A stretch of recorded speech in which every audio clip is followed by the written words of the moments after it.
The boardroom of Maxwell Technologies felt colder than usual that morning.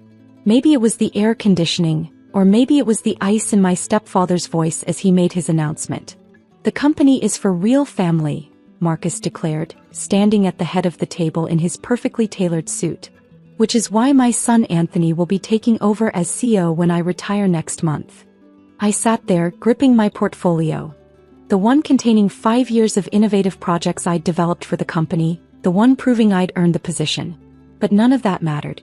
In their eyes, I was just Elizabeth, the stepdaughter who'd never quite fit into the Maxwell family portrait. "What about my proposals?" I asked, fighting to keep my voice steady. "The expansion plans, the new technology division." "Elizabeth," my mother interrupted, her smile strained.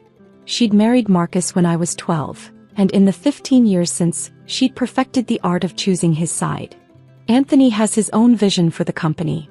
More traditional, like the outdated manufacturing processes that were bleeding money, like the resistance to digital transformation that was leaving us behind our competitors, like the nepotism that valued blood over talent."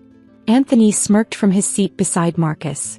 My stepbrother had spent more time in exclusive clubs than in the office, but he had the right last name. "Don't worry, sis. Maybe we can find you a nice position in HR."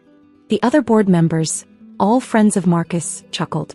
They'd watched me grow up, watched me earn my MBA while Anthony partied through college, watched me work my way up from entry-level while he walked straight into a vice presidency. None of that mattered now. I stood up slowly, gathering my papers.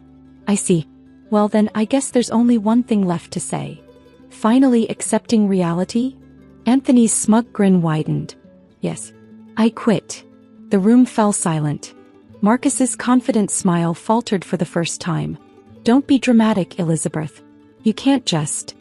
"Actually, I can." I pulled out my resignation letter, the one I'd prepared just in case this meeting went exactly as I'd feared. "Effective immediately.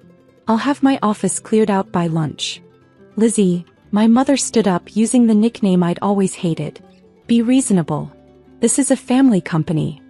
"Exactly," I replied, meeting Marcus's eyes. "And I'm not family. You've made that very clear." I walked out, letting the heavy door swing shut behind me. My hands were shaking as I pulled out my phone and dialed a number I'd been saving. "Miss Chin? This is Elizabeth Ward. Remember that business proposal I mentioned? I'm ready to move forward." That was 3 years ago. I'd spent the next months burning through my savings, working out of a tiny office in the bad part of town. The seed money from Ms. Chin, a venture capitalist who'd seen potential in my ideas, helped launch Ward Innovations. While Maxwell Technologies stuck to their traditional methods, we embraced the future. Digital transformation, smart manufacturing, innovation at every level. The same proposals they'd rejected, refined and improved through countless late nights and endless cups of coffee. My mother called sometimes, her voice always tinged with concern and disappointment. "The benefits at Maxwell are so good, Lizzie. Marcus would take you back in an entry-level position." I'd hang up and go back to work. The first year was brutal. 18-hour days, constant rejection, moments of doubt that had me questioning everything. But slowly things began to change. Our first major contract came from a former Maxwell client, frustrated with their outdated processes. Then another. And another. I hired the best talents I could find, people like me, overlooked because they didn't fit someone else's idea of success. Jenny, a brilliant engineer, passed over for promotion because she was too aggressive. Marcus, a sales genius who'd been told he didn't have the right look for client meetings. Together we built something new, something better. By the end of the second year, Ward Innovations had grown from a tiny startup to a serious player in the industry. Our innovative approaches attracted attention, and soon we were making headlines in business journals. I kept tabs on Maxwell Technologies through industry news. Anthony's traditional leadership was going exactly as I'd expected. Stock prices dropping, market share shrinking, clients jumping ship. Then came the morning that changed everything. I was in my office, no longer a tiny rental but the top floor of a downtown high-rise, when my assistant knocked. "Ms. Ward? You have visitors." I looked up to see Marcus and my mother standing in the doorway.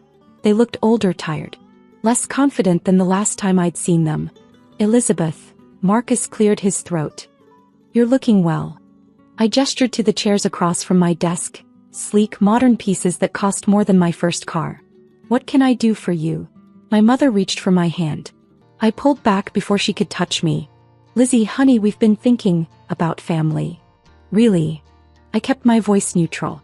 Has Anthony's leadership not turned out as traditional as you'd hoped? Marcus shifted uncomfortably. There have been challenges, which is why we're here. We want to discuss a possible merger. I raised an eyebrow. A merger? Maxwell Technologies needs innovation, he admitted. Your innovation. We're prepared to offer very favorable terms. I opened my laptop, pretending to check my calendar. And who would lead this merged company? Well, Marcus coughed, Anthony would remain CEO, of course. But you could have a significant position. Let me stop you right there. I closed the laptop with a sharp click. 3 years ago you said the company was for real family. Has that changed? My mother's eyes filled with tears. Lizzie, please. Maxwell Technologies is struggling. We need you. No, I corrected her. You need what I've built. The company you dismissed. The innovations you rejected. The success you never thought I'd achieve. We're prepared to offer 30% above market value, Marcus said quickly. I smiled, remembering all the nights I'd worked late at Maxwell, trying to prove myself to a family that had already decided I didn't belong.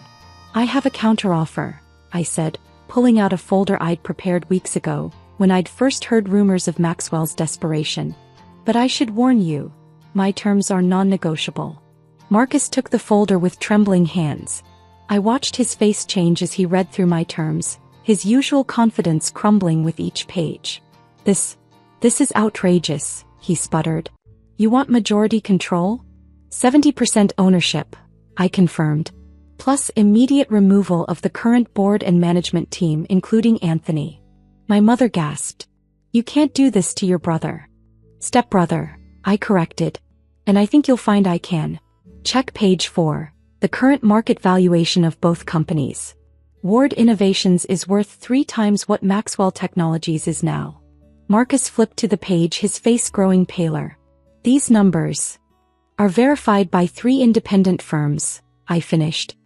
While you were clinging to tradition, I was building the future. The only reason I'm even considering this merger is because some of your long-term employees deserve better than Anthony's leadership. But he's family, my mother pleaded. So was I.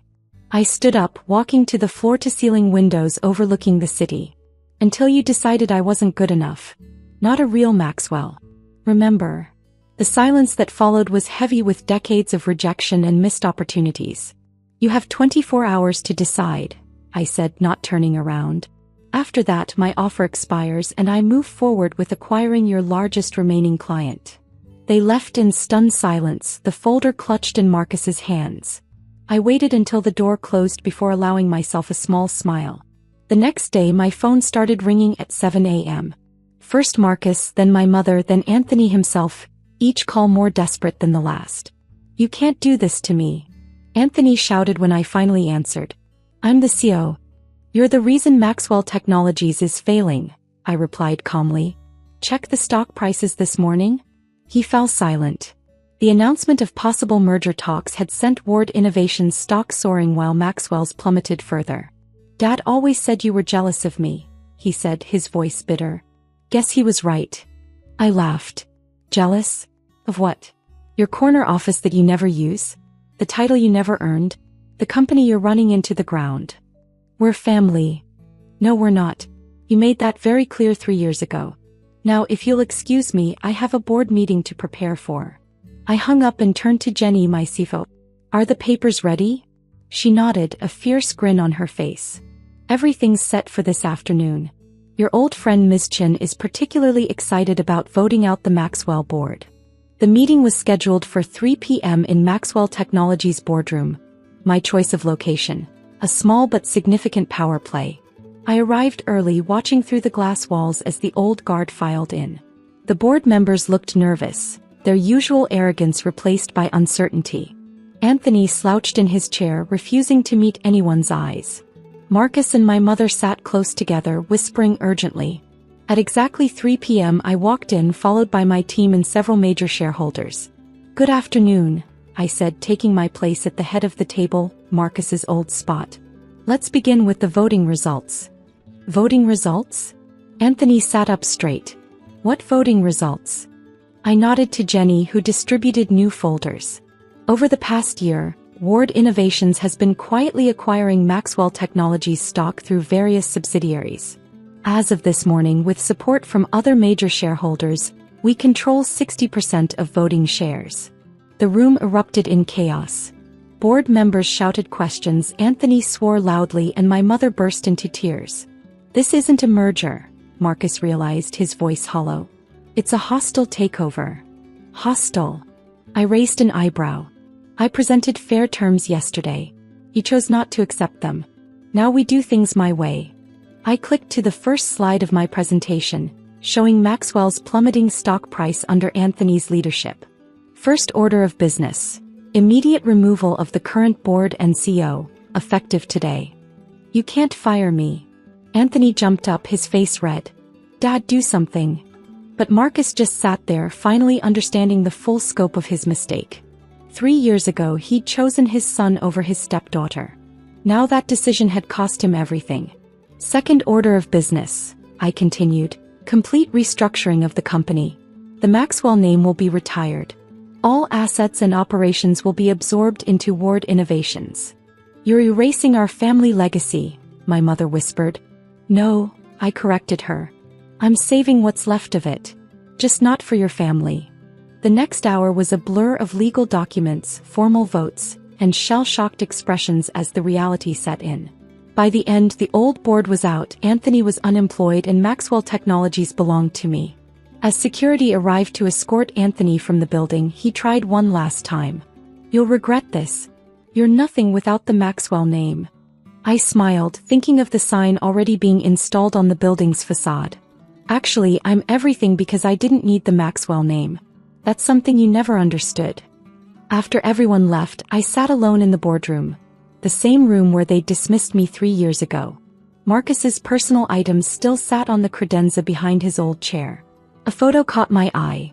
The Maxwell family portrait taken the year after he married my mother. I was standing awkwardly to the side while Anthony took center stage. Jenny knocked softly. "Everything okay, boss?" I handed her the photo. "Have this sent to Marcus's home.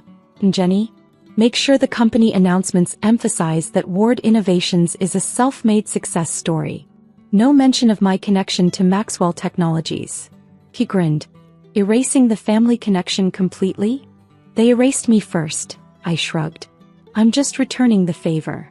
Over the next few months, Ward Innovations absorbed Maxwell Technologies so completely that soon people barely remembered the old company name. I implemented all the changes they'd rejected: modernization, digital transformation, innovative manufacturing processes.